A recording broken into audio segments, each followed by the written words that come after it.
Dame i gospodo, kao što mi sami znate, dugo me nije bilo i situacija je ozbiljna i morali smo oformiti pod hitno stožer za obranu od Coca-Cola, Romerquela i ostalih opasnih gaziranih pića.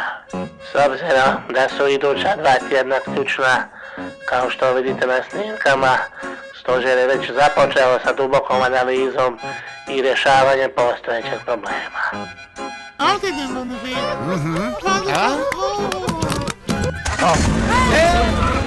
Prvi motorizirani dobrovoljački odredi već su krenuli ka trgovačkim centrima da uklone opasne napitke sa polica trgovina.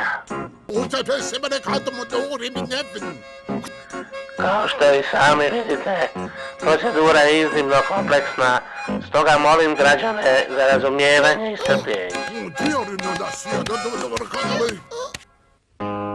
Sve uklonjene boce bit će pohranjene i trajno uništene u novootvorenom poduzeću ministra Radmana za egzekuciju opasnih napitaka prigodnog naziva kolokofeinka.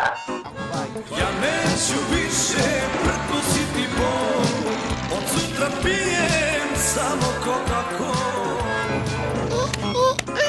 Također, svi građani koji će i dalje ispijati zabranjene gazirane napitke, na bilo koji način podržavati njihovu konzumaciju i na alkotestu napuhati ispod 0,8, biti će izloženi strogoj kontroli posebno obučenih redara.